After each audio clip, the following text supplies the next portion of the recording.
Então, gente, a formação do complexo ela vai gerar uma certa estabilização do metal. Isso vai ser medido a partir de quê? É medido a partir de um componente de energia chamado de energia de estabilização do campo ligante. Como é que se calcula isso?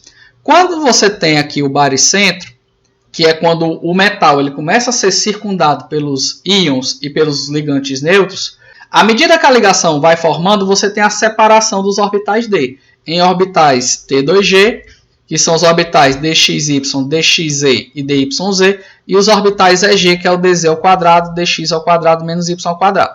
Durante essa separação, se você pegar essa separação de energia e dividir em 10 unidades, essa unidade de energia é chamada de dQ. E essa unidade vai ser 1/10 do total do desdobramento octaédrico. Quando você tem essa separação, a distância ao baricentro ela vai ser sempre escalonada para complexos octaédricos. Então, os orbitais EG eles vão ter 6 unidades de Q maiores do que a energia do baricentro. E o T2G ele vai ter 4 unidades para baixo do baricentro. Então, a energia de estabilização ela vai contabilizar como sendo 0,4 vezes o número de elétrons que você tem nos orbitais T2G menos 0,6 vezes o número de elétrons que você tem nos orbitais EG. No caso dos complexos de configuração D1, você só vai ter um elétron no T2G. Então, quanto é que vai dar esse valor de energia de estabilização do campo ligante?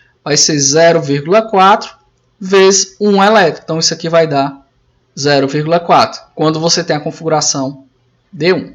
Para a configuração D2, você vai ter 2 elétrons agora, e isso aqui vai gerar uma estabilização de 2 vezes 0,4. Isso aqui vai dar 0,8. Já quando você tem o D3, o que é que vai acontecer? A estabilização do campo ligante vai ser 3 vezes 0,4. Isso aqui vai dar um total de 1,2 unidades de distorção do campo octaédrico. Ou, se você preferir, se quiser converter em dQ, isso aqui seria a mesma coisa de escrever 4dQ, 8dQ, 12dQ. Beleza? Então, complexos D1 até D3 não tem tanto problema.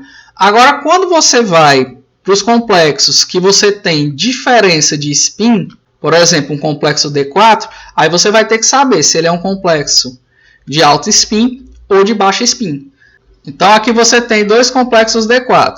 Um que tem uma configuração de alto spin e outro que você tem a configuração de baixa spin. Então, a energia de estabilização do campo ligante, quando você tem um complexo D4 de alto spin, ela vai ser 3 vezes 0,4 menos, agora você tem o preenchimento no EG. Aí você vai colocar um elétron no EG, 0,6.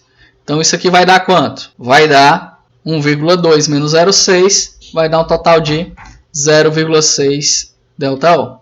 Ou, se preferir, 6 dQ. Quando você tiver um complexo que é D4 de baixo spin, você vai ter 4 elétrons no T2G, e isso aqui vai dar uma estabilização de 1,6 ΔO ou 16 dQ. Então, o complexo de baixo spin, ele tende a estabilizar mais.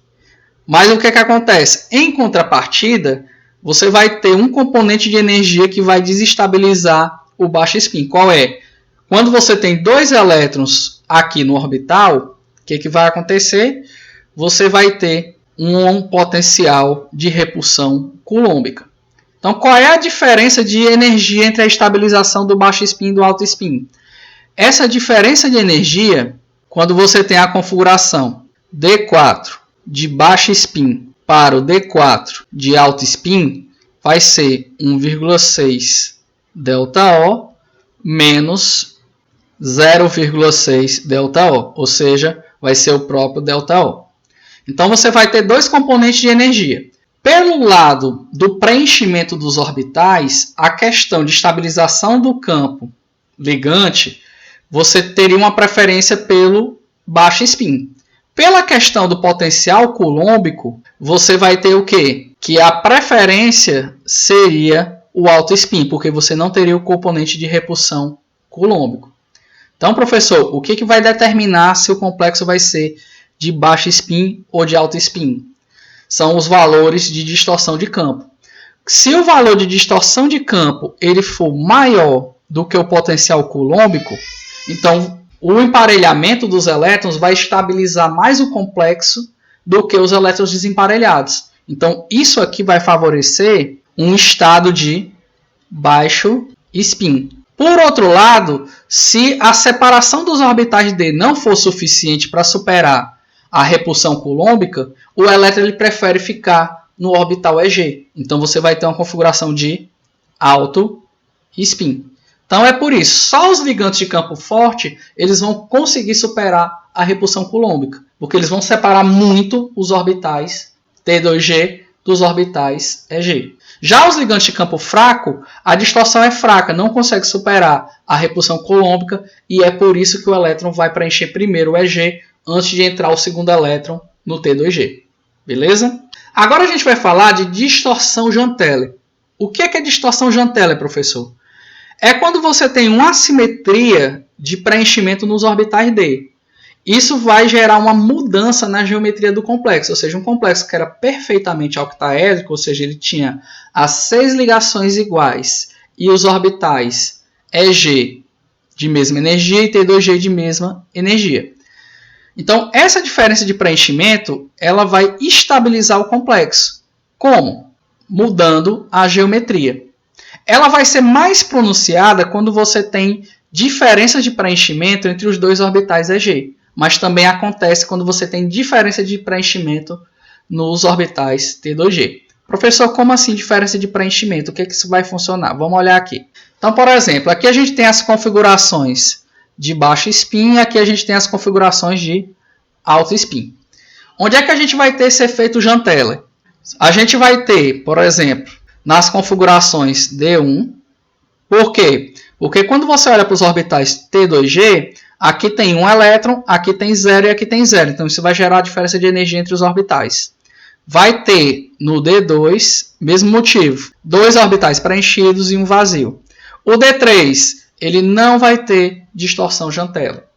O D4, quando tem o D4, a gente já tem que ter cuidado. Por quê? Porque ele pode ser um complexo de baixo spin ou um complexo de alto spin. No caso do D4, a gente vai ter um efeito Jahn-Teller. Por quê? Porque você vai ter um orbital com 2 elétrons e 2 orbitais com 1. A mesma coisa vai acontecer com o D4 de alto spin. Porque você vai ter, entre os orbitais EG, um orbital preenchido com um elétron e o outro vazio. Professor, onde é que desses dois, onde é que o efeito, a distorção Jahn-Teller vai ser mais forte? Vai ser no D4 de alto spin. Por quê? Porque ele acaba sendo mais pronunciado nos orbitais EG. Professor, por que é mais pronunciado num orbital EG? Porque é nos orbitais EG que você vai ter o eixo das ligações. Então, essa repulsão eletrostática ela vai afetar o comprimento das ligações mais fortes quando eles estão no EG. Configuração D5. O D5 de alto spin ele não tem distorção Jahn-Teller, porque todos os orbitais eles vão estar preenchidos igualmente. Já no D5 de baixo spin ele vai ter uma distorção Jahn-Teller fraca, porque a diferença de preenchimento está ocorrendo nos orbitais T2G. A configuração D6 ela não vai ter distorção Jahn-Teller, porque os orbitais T2G eles estão todos com 2 elétrons e os orbitais EG todos vazios.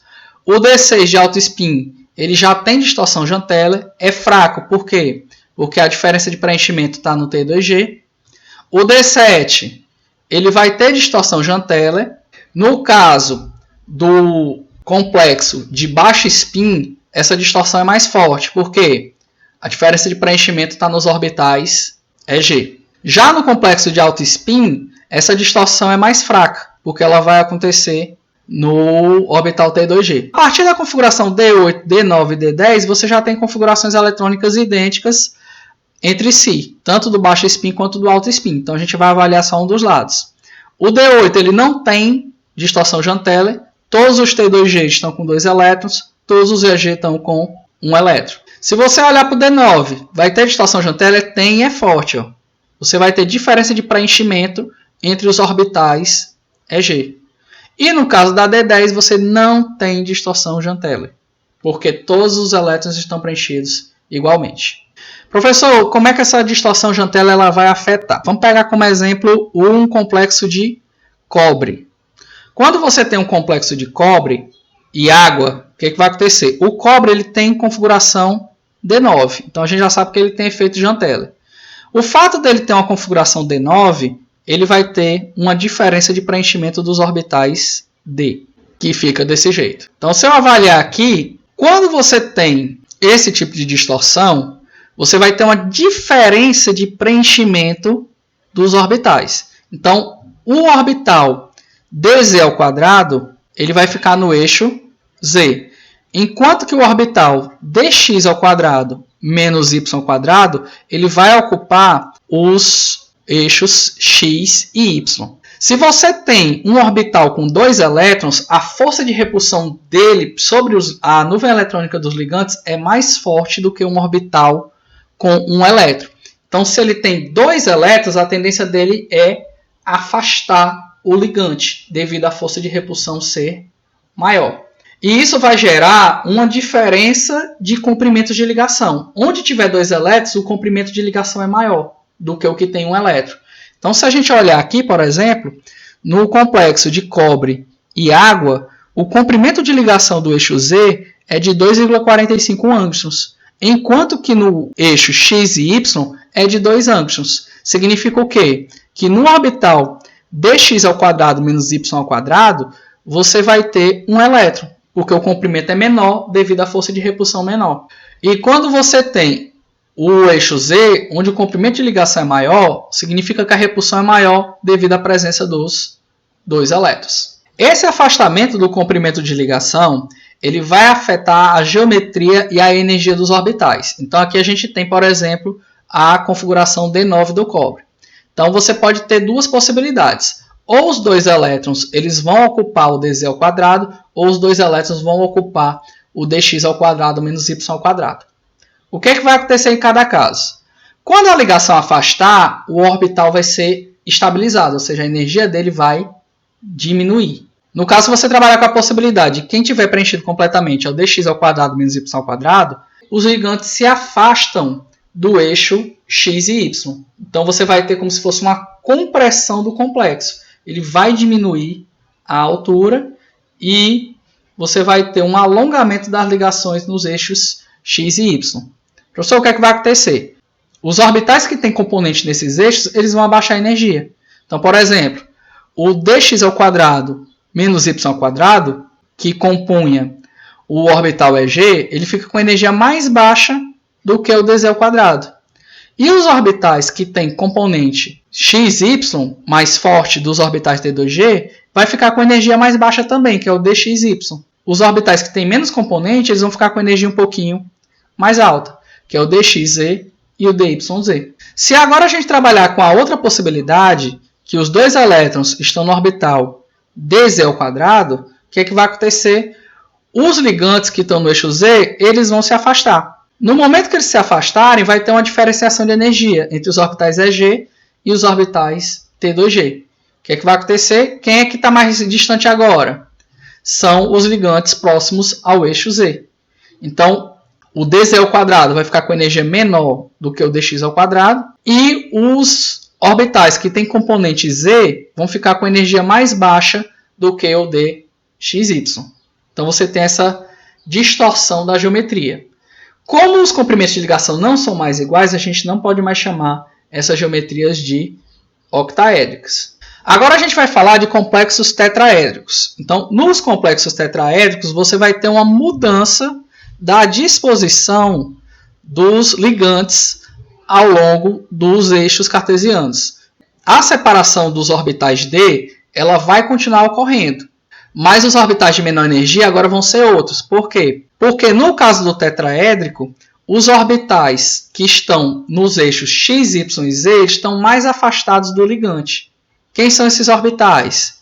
Vai ser o dz ao quadrado e o dx ao quadrado menos y ao quadrado. Como eles estão mais afastados do ligante, eles vão ter menos força de repulsão, portanto, eles vão ter menor energia. Já os orbitais que ficam entre os eixos, eles ficam mais próximos do ligante. Quem são? O dxz, o dyz e o DXY. Eles vão ficar mais perto do ligante, portanto vão ficar com mais energia. Então, quando você tinha um complexo octaédrico, o T2G ficava embaixo. No caso do tetraédrico, o T2G vai ficar em cima. Você continua tendo distorção do campo. Essa distorção, como o complexo agora é tetraédrico, a gente chama de distorção T. E ela é bem menor do que quando você compara com uma distorção octaédrica. Ela vai ser apenas 4/9 da energia de um composto octaédrico equivalente. Como a diferença de energia ela é muito pequena, ela, em geral, ela vai ser menor do que o potencial coulombico. Isso vai ocasionar o que nos complexos tetraédricos? Eles vão ser complexos de alto spin. Os elétrons preferem preencher primeiro um em cada orbital D do que emparelhar. Quando a gente trabalha com complexos quadrados planares, você não tem mais aquele ligante no eixo Z. Quando a gente tinha a distorção Jahn-Teller, o que acontecia? A gente via que, como o ligante ele se afastou do eixo Z, os orbitais que têm nuvem eletrônica nos eixos Z, eles vão ficar com menor energia. Então, quanto mais distante do ligante, mais estabiliza esse orbital em questão de energia. Se você remover completamente esse ligante, o que vai acontecer agora? Você vai ter um abaixamento maior ainda de energia. Então, você vai ter o DXZ e DYZ, no caso do complexo quadrado planar, eles vão abaixar mais energia, certo? E o DZ ao quadrado vai abaixar mais ainda, porque justamente é o orbital que fica no eixo Z.